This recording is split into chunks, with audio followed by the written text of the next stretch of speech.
araza bakora ubukwe mu kwa gatatu. Yego. Ejo bundi mu kwezi kwa gatatu ubukwe buraba. Tayari civile yararangiye. Bo nibwo busabanza mbere se y'ubwaje no kizigenza. Tuno kizigenza afite ubukwe mu kwa 12 wowe uri mu biki. Ni cy'Abanyarwanda umwaka urangiye. Afite ubukwe mu kwa 12. Ayo nkuru se ubwo wayizera ute kubukwe turi aka kanya turi mu kwa 2. Nyine Juno kizigenza uretse gato mu kwezi kwa 8 oya mu kwezi kwa 8 Juno azajya mu murenge. Ndabizi bazahita babihuza na nose. Ubukwe mu kwa 12 mu butegereze abanyamakuru be muri tayari kujya gufata inkuru n'amashusho. Kwa 8 bazindukire ku murenge. Baje kumutangira. Kwa 8 ku murenge. Muzindukire. Ubwa Festina na Dorokasi. Bwana ari bije bingana gutya. Kumva. Bije yabingana gutya. Ndore kubitambukana na kamera na mikoro. Yaragize ngo ndazamura kamera ngeze gutya nagapfunyitse mu ntuza. Kunguko ugacisha musi urugire. Kubona mbona umuntu araje ngo we. Ntanamuzi. Manura. Isuri.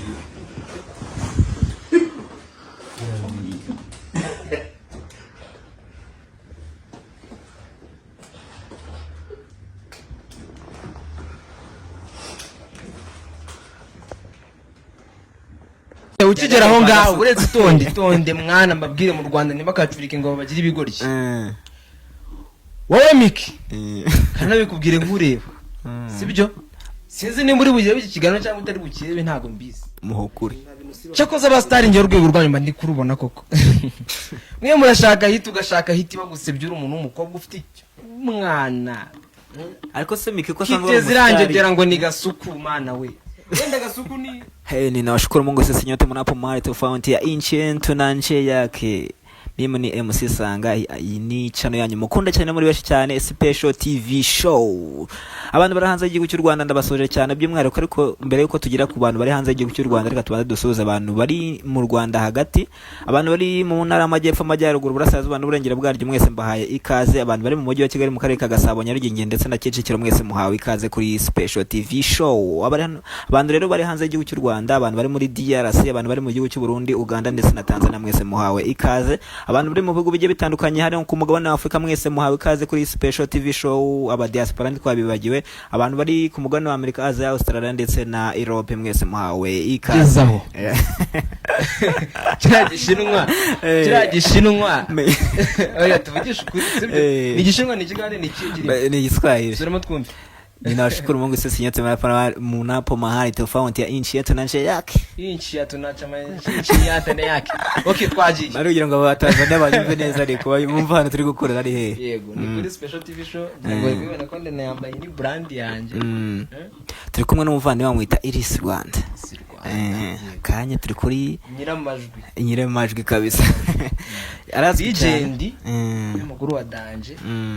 Ni cyambere cya kabiri umuntu wa Yesu ako kantu cya gatatu Lamborghini cya kane Ferrari cya gatanu Bugatti cya gatandatu Range Rover, izo modoka zose ariko ayo mazina nkayishoka ubundi hure ufana ikinaroke ibigezweho byose ni ibyanje ufana ikinaroke kugira amazina menshi nkayishoka Range Rover Defender ariko ni kibaho 2055 ariko uri muri umuntu wa roke oya ntabya muri umuntu wa roke twikomeza akazi.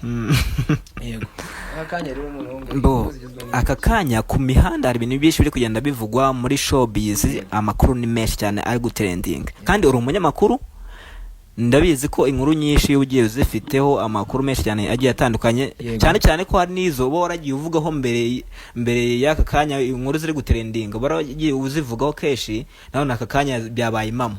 Ari amakuru bayakuye hehe? Nk'urugero inkuru ya Miki ngo hari ibigabo biri kugira bari kugira ibintu nazi byari byo, wenda nk'umunyamakuru aza kudusobanura. Uretse ukigera aho ngaho uretse tonde mwana mbabwire mu Rwanda ntibakacurike ngo bagire ibigori. Wowe Miki kana bikubwire nkureba. Sibyo? Sinzi ni muri bugiye biki kigano cyangwa utari bukirebe ntago mbizi. Muhokuri. Cyakoze abastari nge urwego rwanyu mba ndi kurubona koko. Mwe murashaka hiti ugashaka hiti bagusebyura umuntu w'umukobwa ufite umwana. Ariko se Miki ko sanga kiteze irangegera ngo ni gasuku mana we. Wenda gasuku ni wenda ni ngegera yanje. Sibyo? Aya nanone ariko nako sinjya ni wa. Gasuku no mustari yamaze. Umwita ingegera ku ruhe rwego. Nese narega niyo. Nese witutsa tukana ntago bizi.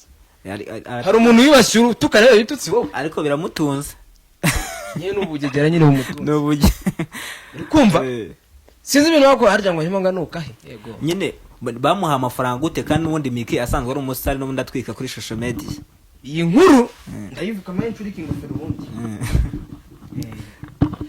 no nkuri impamvu bishyuye mikoro bizi ko afite channel yitwa ibyo bintu urabizi ndayizi cyane channel ya Miki ntabwo ari kiri kurebwa byatewe n'iki sasa byo ntabwo bindeba ndi kuvuga icyo akakanya naje kuvuga byo kuba byatewe n'ikintu uko nyine atarakiri kuvuga mu itangazamakuru sibyo yego witwa Miki rero baragiye we naga promoter n'ubundi kuko bakundana namaze kugira kugambana Regis bravo gome bwabo simbizi ngo bafitanye ngo umwana babonye nyine banga zabo zitagitwika ngo baramaze igihe bashyira by'amano zawe na promoter n'ubundi bahitamo kuvuga ati reka tujye kwa Gasuku kuko ni inshuti ya hafi magara ya gapromota nubwo bomba basererezanya bajye kuri rutwitse Gasuku bajye kuri rutwitse bicare kuri Gabyindi asigaye bavuge wazo ubundi bahaye nyina tugaruka kuri Nyambo na Titi inkuru ya Nyambo na Titi nge narayivugiye sibyo babwira ko ari prank ari filime bari gutegura trailer jo bundi yarasohotse sibyo trailer yagiye hanze ibi navuga ati ibintu ukunda kubivugaho hakiri kare cyane karagira bivuga ntabwo rega ibintu bya showbiz ngenda bizi neza kurusha nabara babirimo ariko hari uba wigire kuri tere ukabanza kumenya amakuru hakiri kare kujya kuri tere mba nagezeyo sibyo ariko njewe mu kugera kuri tere nge sindakabati ngo bambitse ngo njewe ngo nashutinze Nyambo n'ubundi ngo mbeze kindaza mbivuge mvuga ati kuko nayo ndashaka kurya nawe ushaka ko nkeneye umugati nkeneye kubaho birumvikana nje nkikubonaho inkuru nzayitangaza uzayishyira hanze nta kintu kibi navuze kuri Nyambo ariko nabo turatuntu tw'utunyanga nta muntu uri ku rwego rwa Nyambo cyangwa nka Titi kuriya bajye gutuburira abanyarwanda ngo batandukanye ngo bakunde batwikire filime yabo n'ubundi basanzwe ari abastari sibyo ni cyambere icya kabiri filime bayisohoye bayireba n'ubundi ntabwo yabura gukurikirwa ahubwo kumara kujya gutubura abantu ko bagakora ngo prank ngo bakoze ngo filime cyo nicyo bita kuzima Dawuni umwana ja Dawuni ayo makuru ni nyamenye kuri wowe ko yari prank bakoze bo neza ko batandukanye ngo bakubwira ngo umwana ja Dawuni kora niko umuntu azima yego witwa Nyambo yaragiye akibona umuhungu rwose w'intuza agasore kakiva muri gereza baraprofisa baramufatiranye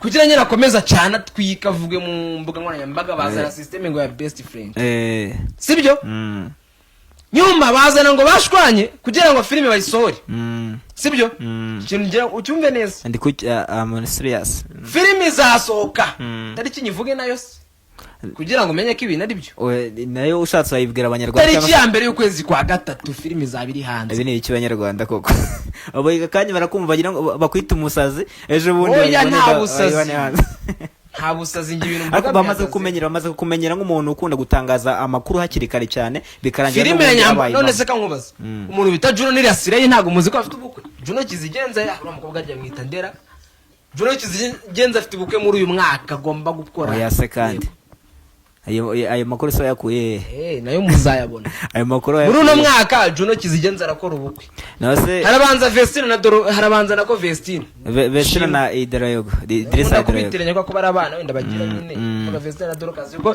ne system twamenye uko bagendera rimwe Vestine na Doro kazi baragenderana ubwo bamwita Idrissa Idarayogo Idrissa Idarayogo araza bakora ubukwe mu kwa gatatu yego ejo bundi mu kwezi kwa gatatu ubukwe burabo tayari civile yararangiye nibwo busabanza mbere se y'ubwa Juno Kizigenza afite ubukwe mu kwa 12 wowe ariko ni cy'abanyarwanda umwaka urangiye afite ubukwe mu kwa 12 ayo nkuru se ubwo wayizera ute kubukwe aka kanya turi mu kwa kabiri nyine Juno Kizigenza ndetse gato mu kwezi kwa 8 oya mu kwezi kwa 8 Juno azajya mu murenge ibi byose byo ni yaba ari prank Niyabari puraka y'abari ibintu bari kugira. Nese ro ayibona hanze iyo nkuru. Nyine aho imenyekane kuko akanya hari abantu ushobora kuza bakayigukuraho bakumva uri kubivuga nk'umunyamakuru usanzwe wende ukurikirana amakuru hafi cyane bagahita nabo bayitrendingisha bakavuga ko ari puraka yo kugira ngo. Nanye na niyo mpamvu navuze iriya Sireyi nanze kuvuga izina ryayo. Banze kuvuga izina. None uzashaka amakuru nazajya nicukumburire azabimenye. Ndabizi bazahita babihuza na nuza. Ubukwe mu kwa 12 mu butegereze abanyamakuru be muri tayari kujya gufata inkuru n'amashusho kwa munani bazindukire ku murenge bajye kumutangira kwa munani ku murenge muzindukire ubwa Festina na Dorokasi bwano ari bije bingana gutya kumva bije bingana gutya ntwari kubitambukana na kamera na mikoro byaragize ngo ndazamura kamera ngeze gutya nagapfunyitse mu ntuza funguko ugacisha munsi urugiye kubona mbona umuntu araje ngo we ntanamuzi manura wacize kamera munsi urugi n'ubundi baranga bayicota mu ntago bayishose ariko kuko n'umuntu wo mu runura harya gitifu basezerana ku murenge wa Kinyinya ndahareba yari yatangaje ko nta muntu umerewe gufata inkuru urumva ko nawe yari yamugize ikintu dukeneye dufasheho nakagambane ka Irene kuko n'umurenge n'ubundi nakagambane agira imana tutarye nagira kuko nta n'ishusho yindi hari itaravuye kwa Irene bakoresheje ndabyibuka ko amakuru yiri wa trending umunsi wose ariko ibyo ntari bi kuko n'ubundi ira ni brand ya Irene nta nibi byadanje ariko rero nawe rero nyine bina bintu byo kwanga ko abantu bifatira akantu umunsi narabwira kubera ko kandi wageze kuri tele aho byabereye na oya sorry umunsi ukurikiyeho narabwiriye ko sinariye nyine kubera nyine inkuru yaranshije yaguce kandi wageze aho ibero no kuyaprodinga ishyiraho ku mugoroba sha ayishyira ku mugoroba anayipremieringa kugira ngo umuntu wese uyireba abanza yirebe iwe ayirangize abone kudownloadinga ariko no murara kwera umujama n'umurara yego ira video ndibuka ko yanarebwe cyane muri video zirenga nka 50 yaramaze iminsi ya uploadinga niyo video hari yarebwe cyane muri iki gihe none se ruzi kwiraca no ya Rocky iri mu bihano Rocky ntago ari guhembwa oya se kandi Rocky kandi bari bavuga ngo ari ku muvuduko hejuru cyane ari kwenda kuza miliyoni ntago ari guhembwa iraca no iri mu bihano yari kwenda kuza miliyoni ari gukora cyane bikomeye cyane ifite strike bro byamugendekeye bite nibine bibora ari gushyira hose bino byo muri Kongo nibyo byamuhesheje uploadinze ikiganiro kuri kwa Mutesi Scovia umva kunira ibintu ziba mu mashyamba Mutesi nabana muri leta avuga ati wowe strike Rocky kirabiranye amuna se Mutesi Scovia byo nago nawe nubwo mbabarira mwibozo waraye musi mumuveho reka nawe tumuveho twereka umugarukaho cyane wenda bwo ni bazareba uburyo kiba cyangwa sana yisibe niyo video yanayisiba nimba ashaka kugabanya wenda ibintu by'ibasiba amakuru ni menshi rero ari kugenda trendinga muri showbiz indi nkuru ikomeye cyane iri kuvugisha abantu hirya no hino mu Rwanda ndetse no hanze y'igihugu ni inkuru y'umuhanzi bamwita Yamano maze iminsi iri kuvugwa cyane muri social media wa trendinze cyane biturutse bwa mbere na mbere kuri kira gitaramo cyabaye cya The Ben agatwikiramo abanyarwanda bagahita mwibuka neza rero hari kuvugwa inkuru ko ashobora kuba ari muri RIB ngo hari indirimbo ngo yagurishijwe sorry gato Yamano agakanya ari muri RIB oya se kandi ayo makuru ni mu diaspora yamujyanye y'umukobwa ku ndirimbo ngo ni ngo yagurishije uri kumva yamara kuyigurisha akajya abwira umukobwa ngo iyo ndirimbo ngo twayiguze mu buryo butemewe mu majwi ya Yamano nyine narobye bwose nende ese uburyo bwemewe ngo nyine ngo uburyo ngo nyine ndamajwi ndaza kuyabashyiriramo sibyo ngo uburyo bwemewe ngo nago indirimbo ngo twayiguze mu buryo butemewe ese uburyo bwemewe n'ubuhe niba umuntu yafashe amafaranga akayaguhereza umuhe projet ibimenyetso by'uko yakwishe bikaba bihari sibyo gute uri gushanga uri kuvuga ngo musubize ngo amafaranga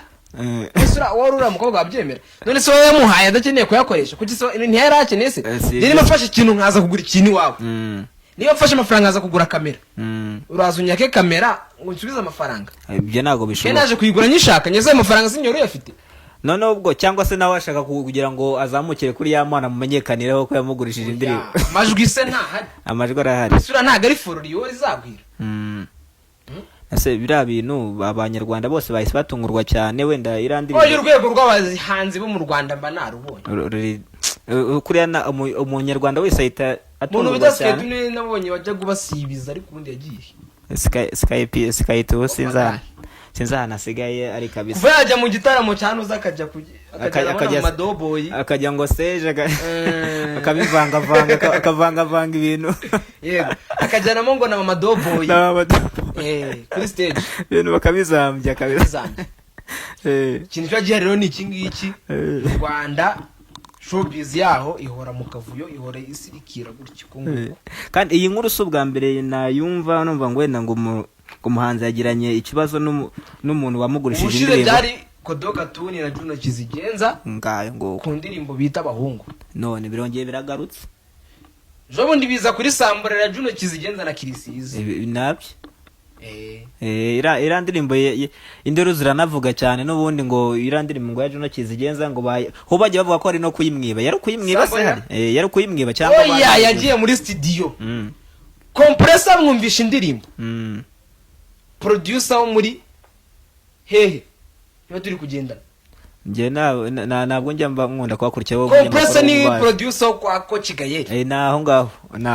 wowe umunyamakuru ubuhazi cyane I know rikumva rero ageze muri studio amwumvishaga projet amaze kumwumvishaga projet Juno se hoya compressor yumvisha Chrisize ka Juno Kizigenza yari recordingiye kwezi umuhanzi yafite producer bumbemerana agomba kugira ute kugera agasigamo imishinga barabanza bafite imishinga myinshi basi zana mu izagiye kumvisha abatayima amajwi ye nawe aravuga atari kindirimbo ko numvigwamo byatari tama amajwi ye indirimbo ni nziza abihuje n'injyana yumva ahubwo niho biri kujya yumva indirimbo ibaye nziza Juno Kizigenza nyizengara yumva iriya ndirimbo yagomba gusohoka mbere ya Bana Bana iyo ngiyo ndabyumva yanoza yagomba gusohoka Sambo rero yagomba gusohoka mbere ya Bana ariko kubera izo saga zajemo rikumva byabaye ngombwa ko ibidasohoka ahubwo abanza gusohoka iraye na Shafi Bana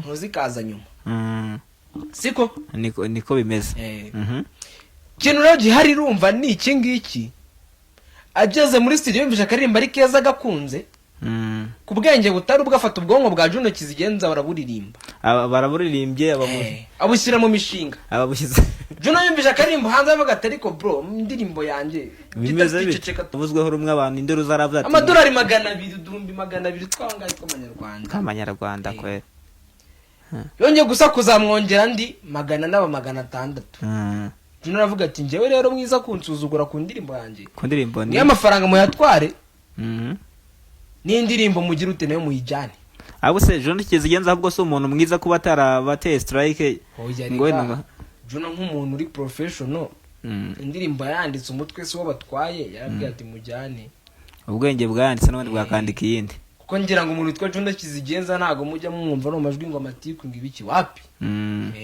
ubundi ni gake cyane wakumva Juno Kizigenza mu itangazamakuru kuko nibyo bintu babivuga ni nko kumbwira ngo Bushari yagiye imbere itangazamakuru ajya kuvuga ku muntu ngo avye kuvuga ngo kubiki nibiki gusa rero twe nuko ibyo bidutunze ariko nanjye byakabaye ngombwa ko mvuga ibyanjye kuko abantu banategereje ikintu Juno Kizigenza yabivugaho barategereza baraheba yego ariko kuri Instagram he hose ntaga gifollowingana na Kirisizi ntibibaho bose barafe gufollowingura bakoza ni follow ni follow bose yakoza ni follow rero amakuru abari kugenda caracara muri showbiz na amakuru menshi cyane ariko akara tugarutse inyuma gatoya ntabwo waduhaye decision ikuntu byagenze yahora kuri yamano kuri irandirimbo ye bamurezeho ku mafaranga yayo nimba byagenze gute simbizi ntabwo waduhaye decision n'ukuntu byagenze ku rukiko se yavuyeyo yamano aracyari kuri ribu cyangwa se ribu yamano wenda yamano uvuga ngo ari kuri ribu nuko ikirego kiri muri ribu nyine cyagezemo ariko ntago we yibere umuhamagara yarahamagawe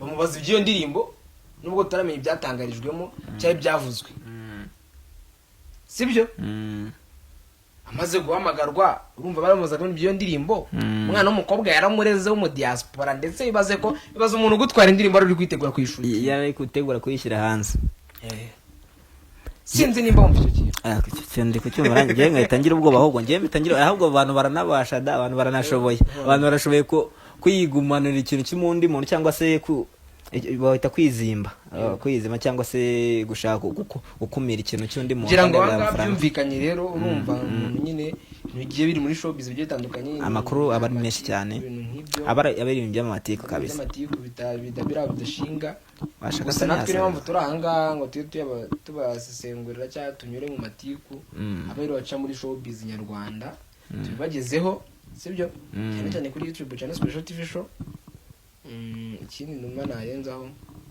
nuko nshimira abakunzi cyangwa umuntu wese waba warakoze subscribe share like na comment n'ibindi bigiye bikenewe muri rusange cyane cyane kudusharinga n'amakomenti ubundi ibintu byatanje rero kureba ikintu ntukireho comment nta nubwo mba nizeye neza ko wakirebye ni nikosa ahubwo rikomeye cyane nose ubwo comment yawe urayishyireho wenda tugaragariza ati se ibintu bimeze gutya na gutya nimba rero ukunda urubyiruko nyarwanda cyangwa se showbiz nyarwanda,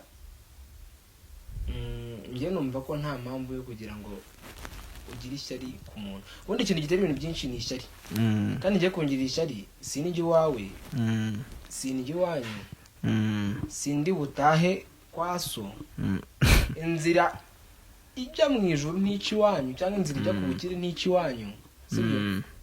Nimba inzira ijya ku bukire idaca iwanyu ku mafaranga, inzira ijya mu ijuru ikaba idaca iwanyu, inzira nijya mu kuzimu ndetse nica n'iwanyu, nta n'inzira ndetse n'imwe ngiye nzanyuramo ica iwanyu, kubyiza mbwira ngo nakwimye inzira, ngo nagufunye inzira, ngo ntabwo. Kandi n'ikindi kintu cya danje abantu batazi buriya, sanga kankubwire, sibyo? Umuntu ashobora kubona dukora ibintu akavuga ati baba bari gukora ubusa, bariya ngo bata buriya kankubwira akantu gato, ntuzigere na rimwe uca intege umuntu uri kugenda.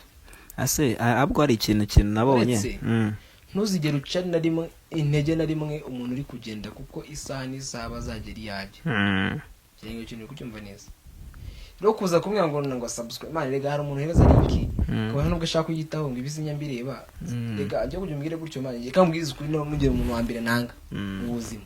Ni wa muntu ushaka guhereza link yawe cyangwa ikintu wakoze, yarangiza ngo ntabwo ibintu njya mbikunda, siko byaje twamega ngo ukagenda ugashyiraho udutima muri comment ntunakirebe, ariko n'uri gunareba tamvuga ati umuntu aramfa na pe aranankunze yibuze, ariko ngiye kuza kwamagana nsaba support, nzi ko nta comment yawe nari nabona ku biganiro byanjye, byanze ngase ku kintu nkora. Sha mwana uzaba uri gukora ubusa muri yumva. Hari abantu benshi baba bari kudukurikirana kandi babigenza gutyo bikomeza. Ndabiza kenshi man, bano bastari benshi bo mu Rwanda tujya tunahuza, ndabizi tujya duhura kenshi bari kunza ubufasha. Nubwo navuga ngo ni ubufasha nyabaki, ariko tujya duhura. Nawe udakenera. Ntabwo wenda namenya ngo nta muntu wamenya ngo nkora ibiki nyuma y'iyi kamera. Ariko ndabizi neza ko abastari mu Rwanda benshi banza ubufasha. Murakenerana. Turakenerana muri make. Nuwo gasuku nahereyeho mvuga. Nawe yansabye ubufasha. Nubwo yananyambuye, niyo mpamvu nambwiye ko ari ingegera. Ase amafaranga bafite man, cya kigo gitangaza ngo gikeneye abanyamakuru, cyaranyandikiye mbere yuko ngiye atangaza riri atangaza, yabanje kwandikira yego, ngo njye kumushutinga ibiganiro mu ntara, nakoreka nyiveho dukomeze yiveho ive byo kwa gasuku wabivuga bukera bugakera. Ase waba ukorekeye hanga wenda ikindi kiganiro twazakivugaho butakwa amakuru n'ubundi bari menshi cyane ko twaganira bukira bugacya. Byari cyo byabitwaye, nta kibazo, kandi wakoze cyane kuduhostinga kuri Special TV Show dutumira. Nubwo nanjye mba nyiriho nubundi uyihoraho nyikoragaho yikoragaho. Asanteni wananchi yetu Wanyarwanda, wana Tanzania, wana Burundi, wana DRC na ichi zingine zote. Nje ndi MC Sanga hini gize nk'ibyo bakagira nko muri Kongo uvuga ikinyarwanda, umuzerwa akakumbura kuvuga Wakongomani uvuga icyo Kiswahili kitabaho gutyo. Wakongomani habari na washukuru Mungu kabisa. Kiswahili cyo mu Rwanda muhungu mbabarira. Kiswahili